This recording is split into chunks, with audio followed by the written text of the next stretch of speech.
மூலிகை காப்போம் அன்பர்களுக்கு வணக்கம். நான் கண்ணகி ராஜகோபால். நாம் இன்றைக்கி எலும்போட்டி அப்படிங்கிற ஒரு மூலிகையை பற்றி பார்க்கலாம். இந்த எலும்போட்டி அப்படிங்கிறது என்னென்னா, இது ஒரு குத்துச்செடி. இது மலை அடிவாரங்களில் நிறைய இருக்கும், காடுகளில் நிறைய காணப்படக்கூடியது. ஆனால் கொஞ்சம் கண்டுபிடிக்கிறது தான் கொஞ்சம் கஷ்டம். ஏன்னா இதே மாதிரியே நிறைய செடிகள் இருக்கும். அதனால் நமக்கு அடையாளம் காண்கிறது கொஞ்சம் சிரமமாக இருக்கும். இதை எப்படி அடையாளம் காணணும் அப்படின்னு பார்த்திங்கன்னா, இந்த செடியில் உள்ள இலையை எடுத்து இப்படி கையில் நசுக்கி பார்த்திங்கன்னா ஒரு கம்மு மாதிரி வரும் கையில். ஒரு என்ன சொல்கிறதுனா, ஒரு கோந்துன்னு சொல்லுவாங்க இல்லையா, அந்த முருங்கை பிசின் மாதிரிலாம் அப்படியே ஒட்டும் கையில். நம்ம அப்படி கசக்கணும்னா பிசின் மாதிரி கையில் ஒட்டும். அதுதான் எலும்போட்டி. இதோட தண்டு வெள்ளையாக இருக்கும். அதனால் இதை வச்சு இந்த இலையை கசக்கி தான் நம்ம இந்த எலும்போட்டியா அப்படிங்கிறத நம்ம அடையாளம் காண முடியும். இந்த எலும்போட்டி எப்படி மருந்தாக பயன்படுது அப்படிங்கிறத பற்றி பார்க்கலாம். இந்த உடஞ்ச எலும்பு, அதாவது இப்போ ஒரு ஆக்சிடெண்ட் ஆகிடுச்சு, இதை கீழே விழுந்துட்டாங்க, இல்லை ஒரு பாத்ரூமில் வழுக்கி விழுந்துட்டாங்க, திடீர்னு பார்த்திங்கன்னா எலும்பு உடஞ்சி போயிடுது. இப்போ இப்போ உள்ள குழந்தைகளுக்கும் சரி பெரியவங்களுக்கும் எலும்பு உறுதித்தன்மை இல்லாமல் இருக்குது. காரணம் என்னென்னா, அதிகமான கால்சியம் அவங்க எடுத்துக்கிறது கிடையாது. அதனால தான் அப்படி அந்த மாதிரி ஒரு பிரச்சனை வருது அவங்களுக்கு. அதனால் என்னன்னா, இப்போ அப்படியே உடஞ்சி போயிட்டுனாக்கா நம்ம வேறு இடத்துக்குலாம் போயிட்டு நம்ம பார்க்கும்போது கண்டிப்பாக அது லட்சத்தில் தான் போய் முடியும். ஆப்ரேஷன் பண்ணணும், நிறைய பிரச்சனைகள் இருக்குது. இதெல்லாம் இல்லாமல் நம்ம எப்படி இந்த எலும்பு ஒட்ட வைக்கலாம் அப்படின்னா, சித்தர்கள் சொன்ன ஒரு அற்புதமான மூலிகை இந்த எலும்போட்டி.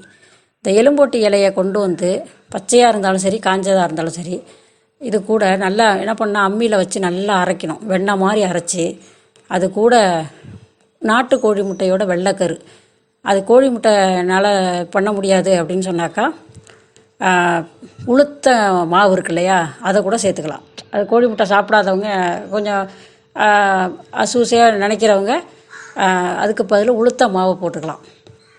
இதை இந்த கோழி முட்டையோட வெள்ளைக்கரு சேர்த்து நல்லா அரைச்சி வெண்ணெய் மாதிரி அரைக்கணும். அரைச்சி அந்த எலும்பு, உடஞ்ச எலும்பு இருக்கு இல்லையா, அந்த பகுதியில் நல்லா ஒரு நல்ல கனமான ஒரு பத்து போட்டுட்டு மூங்கில் பத்தையை வச்சு கட்டிடணும். உங்களுக்கு எலும்பு தொங்குது, உடஞ்சி தொங்குது அப்படின்னாக்கா அது உடனே என்ன பண்ணால் மூங்கில் பத்தையை வச்சு கட்டி அந்த மாதிரி பண்ணிவிட்டு ஒரு வாரத்துக்கு கட்ட அவுக்கக்கூடாது. இது மாதிரி செஞ்சுட்டு வந்தோம்னா அந்த எலும்பு ஒட்டியும். இதை உள்ளுக்கும் கொடுக்கலாம். எப்படின்னா, இந்த இலையை காய வச்சு, நிழல்லே காய வச்சு பொடி பண்ணி அதை தேன்லேயோ இல்லைன்னா நெய்யிலையோ ஒரு 1/4 ஸ்பூன் கொடுக்க, ரொம்ப கொடுக்கக்கூடாது, 1/4 ஸ்பூன் இது கொடுத்துட்டு வரும்போது உள்ளேயும் போய் அது வேலை செய்யும். அப்போ என்னாக்குன்னா உங்களுக்கு சீக்கிரமாக அந்த எலும்பானது கூட ஆரம்பிக்கும். இது ஒரு அற்புதமான மூலிகை எலும்போட்டி. அந்த காலத்தில் போர் வீரர்களுக்கெல்லாம் இதை தான் பயன்படுத்ததா சொல்கிறாங்க. அதனால் அந்த எலும்போட்டி மூலிகை நம்ம கண்டிப்பாக பயன்படுத்தலாம். இது என்னோடய அனுபவத்தில் கூட நான் இது நான் பயன்படுத்தி இதை ஒரு பலன் அடைஞ்சிருக்கேன். என்னோடய பையனுக்கு அந்த மாதிரி கொஞ்சம் பிரச்சனையானப்போ இதை தான் சரி பண்ணிடுச்சு. அதனால் இந்த எலும்போட்டி மூலிகையை நீங்கள் பயன்படுத்தி பாருங்கள், நல்ல பலன் கிடைக்கும். ஆனால் என்னென்னா, கொஞ்சம் பொறுமையாக இருக்கணும். ஏன்னா எப்போதுமே பார்த்திங்கன்னா எலும்பு உடஞ்சிருச்சுன்னா உடனே கூடுறது கொஞ்சம் நேரம் எடுக்கும், நாள் எடுக்கும்.